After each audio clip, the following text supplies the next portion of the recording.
Hello friends, kasagsagan natin inaakyat itong isang bundok dito Zambales, and parang wala pa kaming 30 minutes sa pag-ascend. Grabe na yung pawis, yung pagod, yung paahon.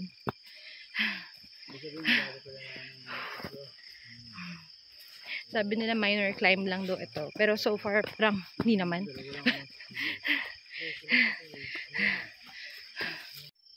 Hello everyone!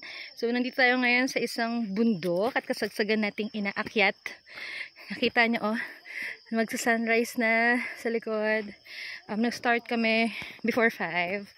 Tapos yun nga, binabagtas na natin tong paahon. Wala pa tayong 30 minutes. Grabe na yung pagod. Hello friends! Yan, patuloy natin binabagtas yung trail ng Mount Kapigpiglatan. And so far, so good naman tayo. As per our tour guide, meron tayong ilog na tatawarin mamaya. Okay? Hanggang sa makapunta na tayo dun sa may summit. And pagbaba, back trail tayo. Pupunta tayo sa isang falls naman. Yan. Bye!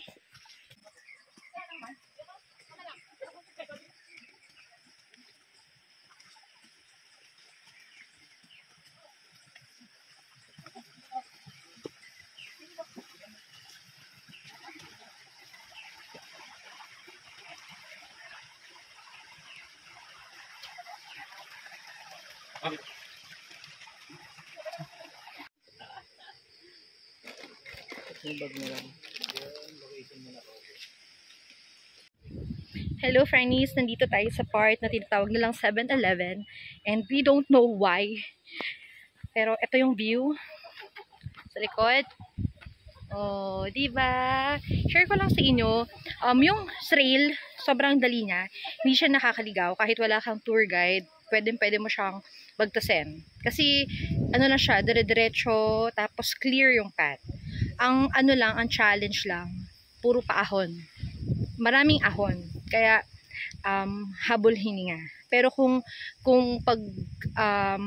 tatanungin niyo ako about sa trail, kung ano lang ba siya, nakakaligaw ba, hindi, sobrang dali lang niya. Hello friends, so ito yung background natin, pero wala pa tayo sa summit mismo ng bundok. And ayun din yung dagat, malapit na lang din dito yung dagat.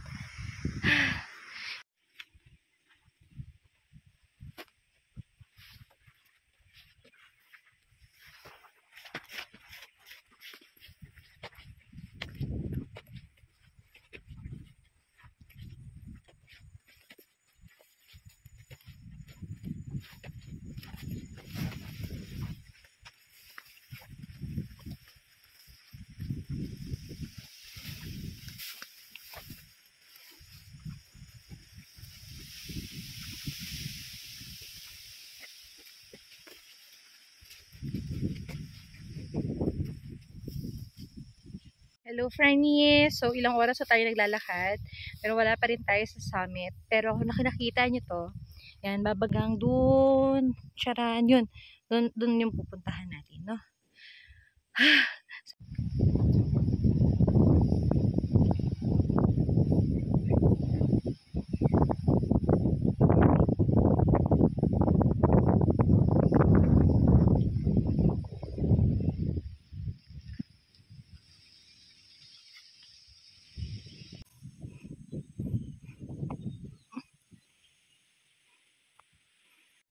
Hello friends! Nandito na tayo sa summit ng Mount Kapigpiglatan.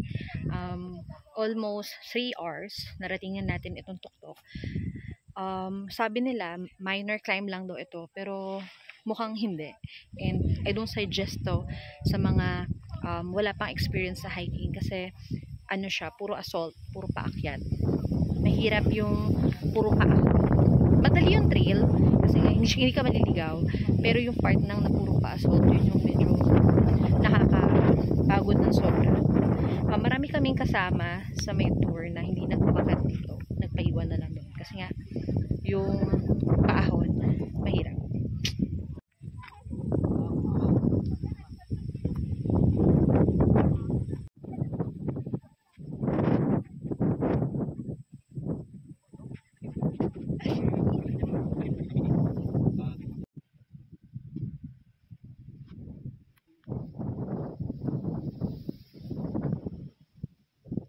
Hello, Franny. So, as I end my day hike here in Mount Kapiglatan, dito sa San Francisco, Zambales, marami nagsasabi, no, at lalo na siguro nakikita nyo sa mga Facebook page na for beginner siya, beginner friendly. Pero, base experience ko and namin ng grupo, hindi siya for beginner friendly.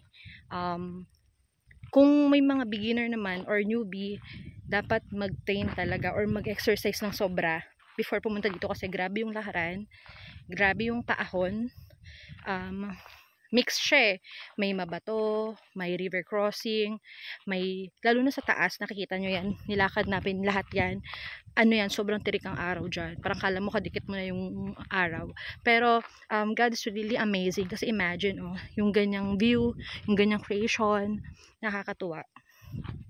So, I asked the tour guide why Kapigpiglatan. Sabi niya, dati daw kasi pastulan to ng mga hayop.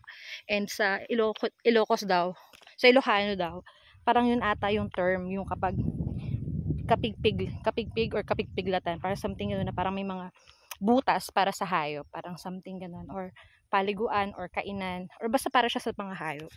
Kasi pastulan daw to dati. Pero ngayon, based sa pag-akyat, almost 3 hours pa akyat, 3 hours pa baba. Well, hindi pa pala kami nakakababa, pero estimate around ganun din. Wala pa namang hayop na nakita. Ganun, mga birds lang.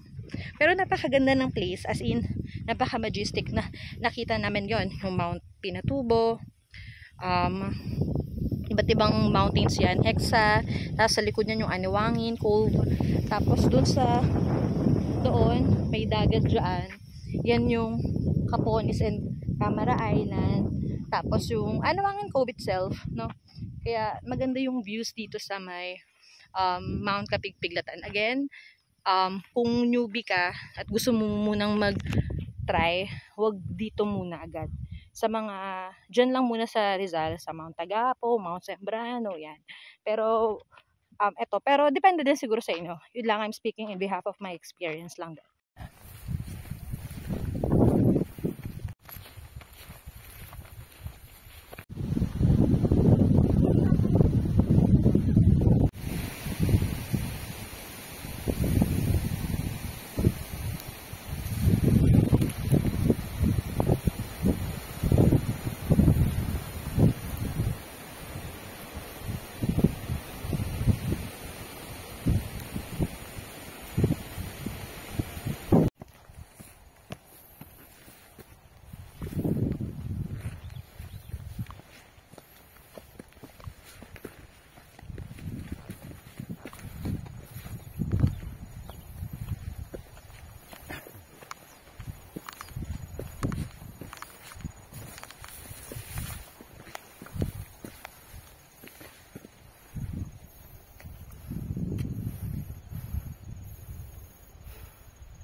Ano?